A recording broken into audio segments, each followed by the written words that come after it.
Good evening, everyone. Good evening, BTM. Welcome to another session sa ating New Testament survey. And we will be talking about the Paul's epistle to Titus. I am Dance from Tribe Lev, and welcome to our session tonight. So first, we will talk about the overview and the background of this short letter. So this is one of the three pastoral epistles among Paul's writings. The others are 1st and 2nd Timothy. And the pastoral epistles are so named because they deal with matters concerning pastors and congregations. They are the only letters of Paul addressed to individuals, since Philemon is addressed, quote unquote, to the church in your house in Philemon chapter 1, verse 2. So the purpose of the epistle to Titus was to warn against false teaching and to provide guidance for one of Paul's younger associates on sound doctrine and good works. Following an extended greeting, Paul advises Titus on the qualifications for church elders or bishops and warns against false teachers. He proceeds to list ideal characteristics of older men, older women, younger men, and slaves in the church. The grace of God, as it is shown in Jesus Christ, provides the foundation for such qualities of life. The final chapter lists ideal characteristics for Christians in society as a whole, again based on the goodness and grace of God. Right beliefs thus lead to right actions. The letter closes with personal news and greetings. So we will now go to the authorship and date. The Epistle to Titus is traditionally attributed to the Apostle Paul. This attribution is based on the letter's opening verse where Paul identifies himself as the author. Paul is writing to Titus, one of his close companions and fellow workers in the early Christian mission, whom he left in Crete to organize and strengthen the church there. However, the authorship of Titus and the other pastoral epistles has been debated among scholars. Some argue for Pauline authorship based on early church tradition and the letter's self-identification. Others, however, suggest it may have been written by a later follower of Paul, na follower ni Paul na ginamit yung name niya, perhaps after his death due to, ang reason naman ay due to the differences in language, style, and theological emphasis compared to Paul's undisputed letters. So the dating of Titus largely depends on the view of authorship. So kung si Paul yung author, the letter is typically dated to the mid-60s AD during Paul's later ministry. Some scholars propose it was written between Paul's and first and second imprisonments in Rome, placing it around 63 to 65 AD. This dating aligns with the timeline of Paul's activities described in the Acts of the Apostles and his other letters. If, on the other hand, if a later author wrote it, it might be dated between 80 to 100 AD.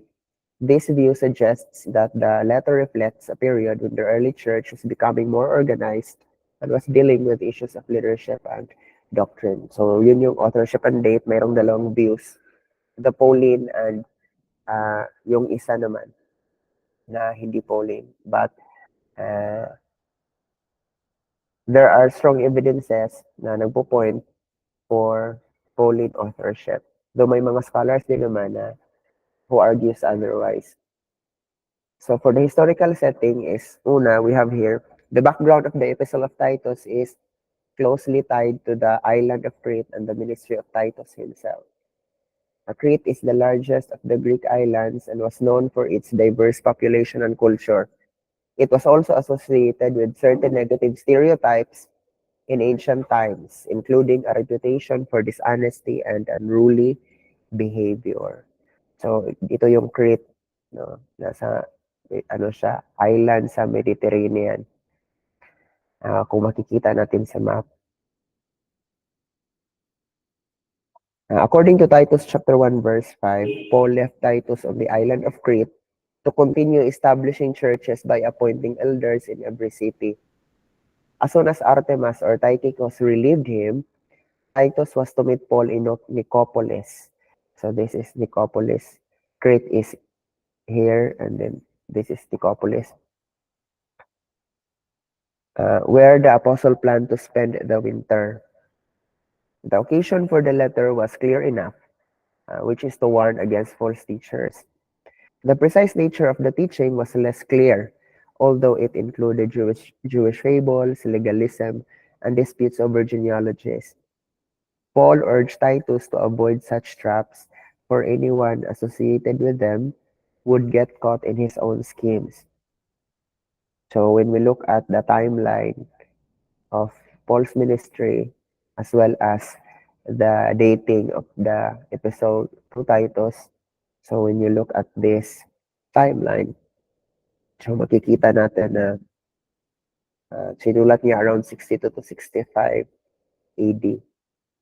And then this is one of his mga panghuling mga letters na isinulat because he is martyred around 64 to 67 AD.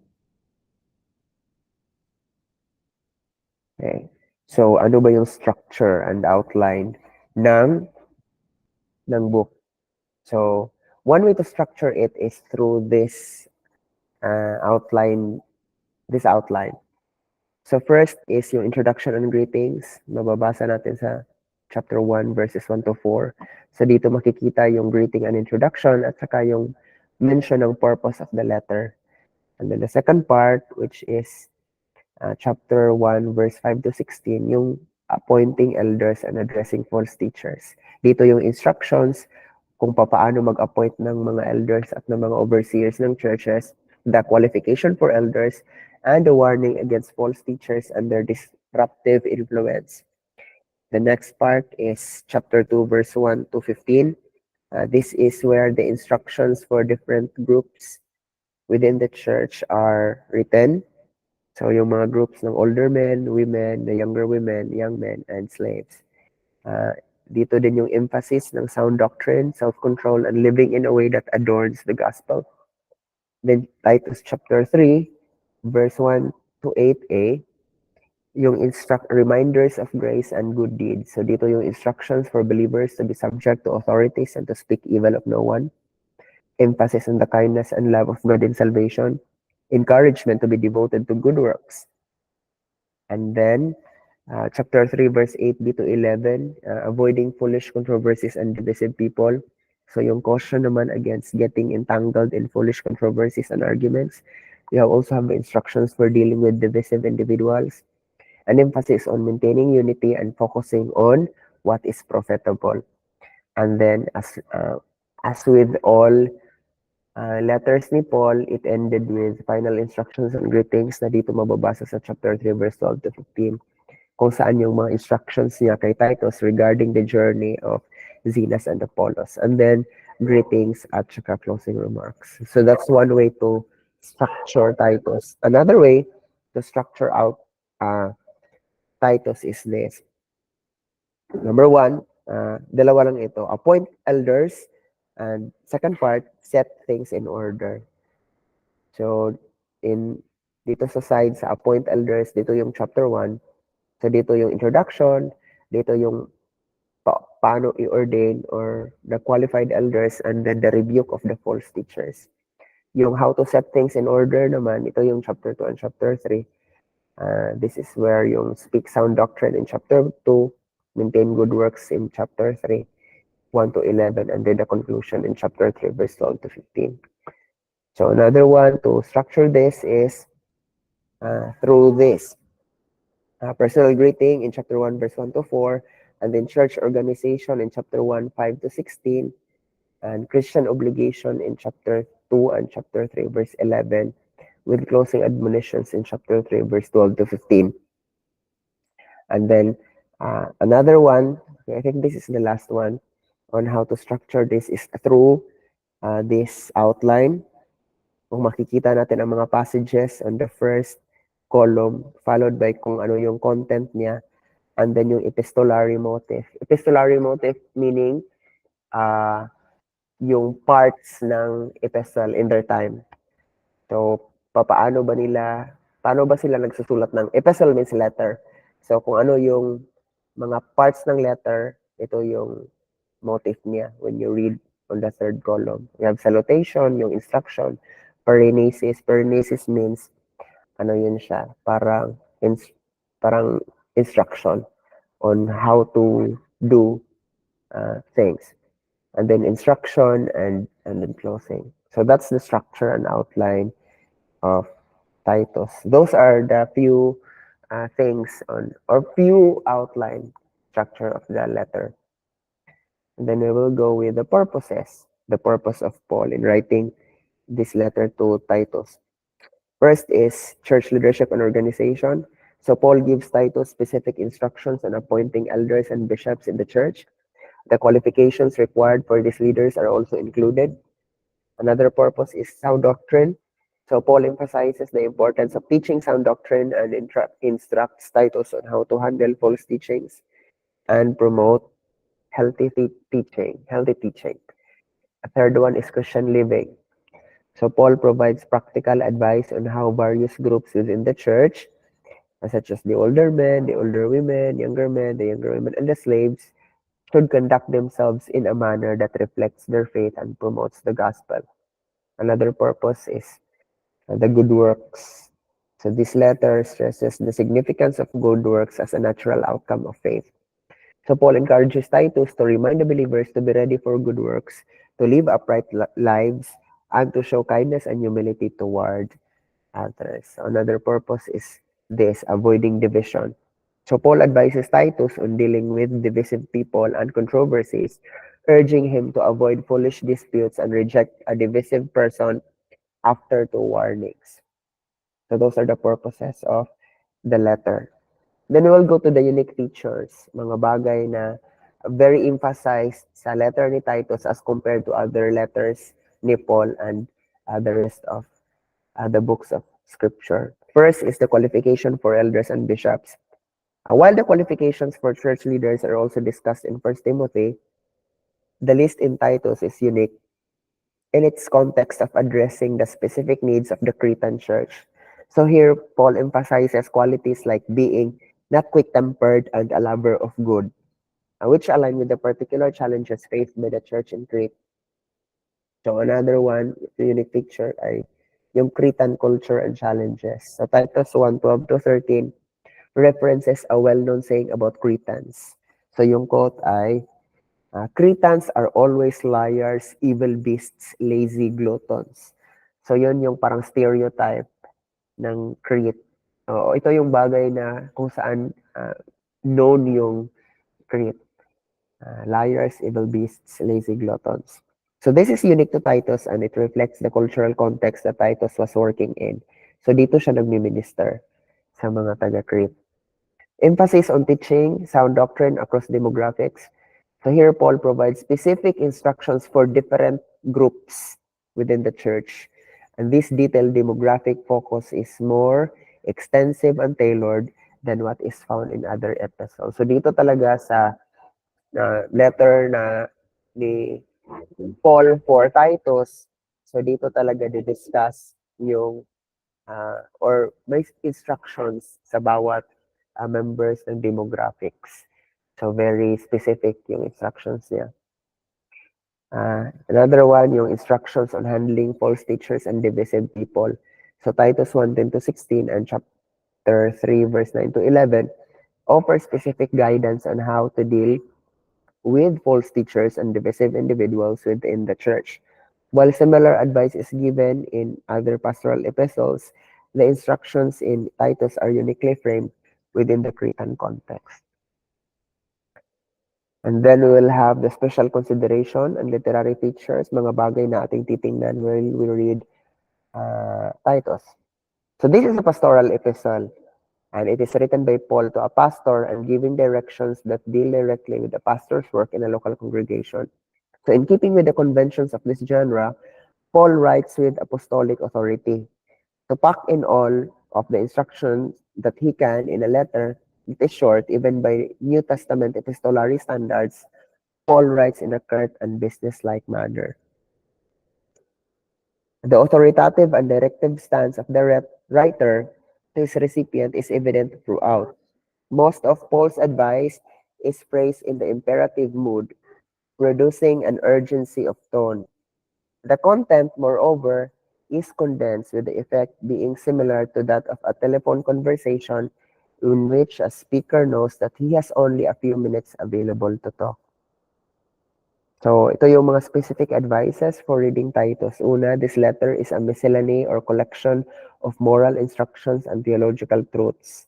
It is not a linear theological argument or a sermon. And we need to go with the flow. Hindi ito kagaya ng ubang letters ni Paul or other letters na parang theological argument or a sermon. So Titus bombards us with a succession of individual commands. We can read the lists in the spirit of allowing the commands to raise our consciousness about the need to live moral as opposed to immoral lives. In addition to carrying away such a general impression, we need to ponder the specifics of Paul's game plan for godly living. So aside from this, we also need to consider, general advices for reading all the books. We need to consider the context, the historical context, the literary context, cultural context of the addressee of the letter na na-mention natin kanina sa historical setting. Then we will go to the key verses. So one is this one, Titus chapter 1, verse 5. The reason I left you in Crete was that you might straighten out what was left unfinished, and appoint elders in every town as I directed you. So another one is Titus 2:11 to 14. For the grace of God that brings salvation has appeared to all men.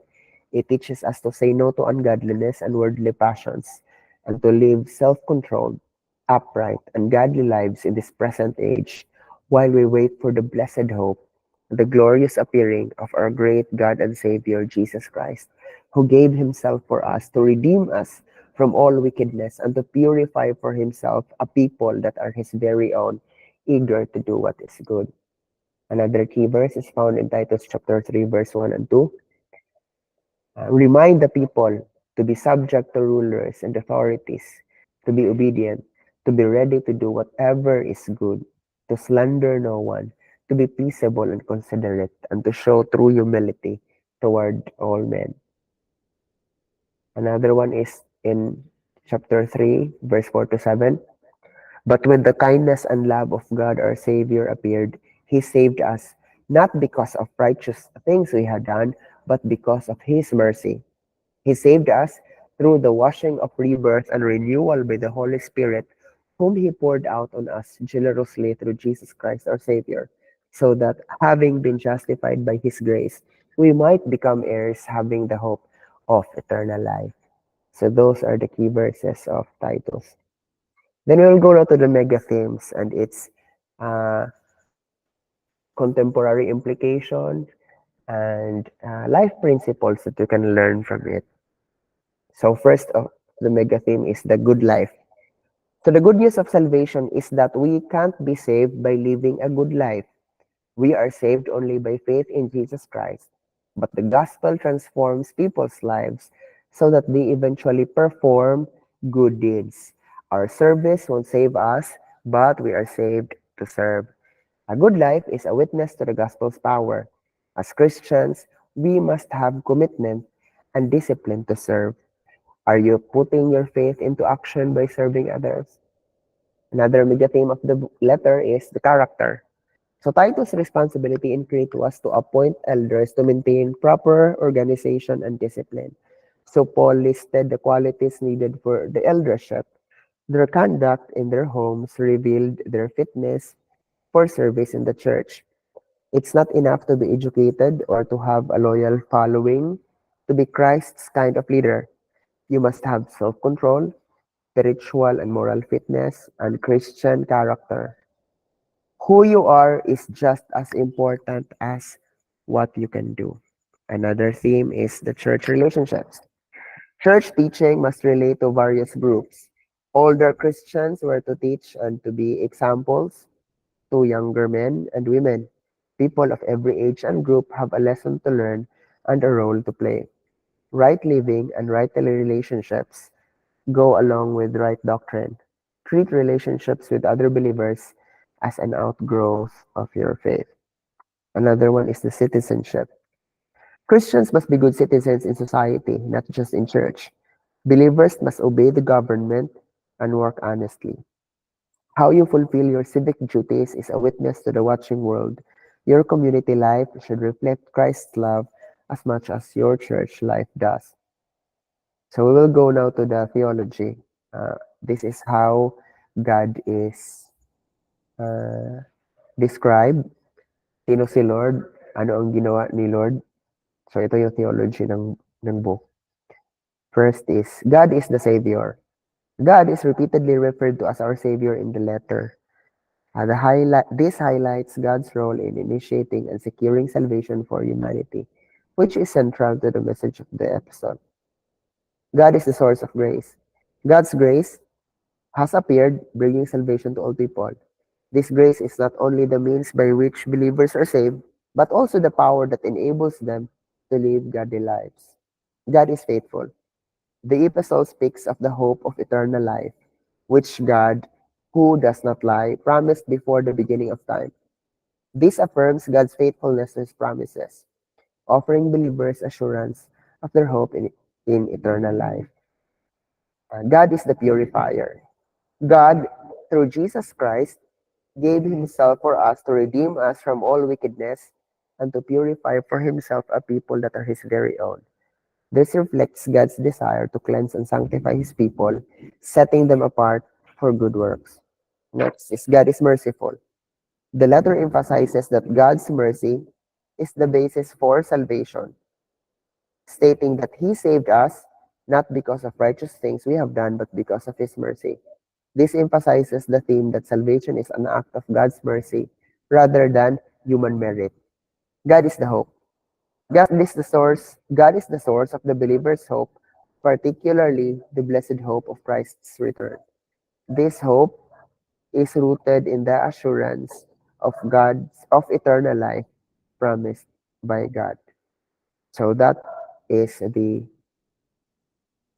book of Titus. So may we learn many things from it. It's a very short book, yet it's very practical, rich with theology, and not only theology, but on how we ought to live our lives in light of who we are in Christ. So thank you all for listening, and may we all have a fruitful discussion after this. So magandang gabi and thank you so much.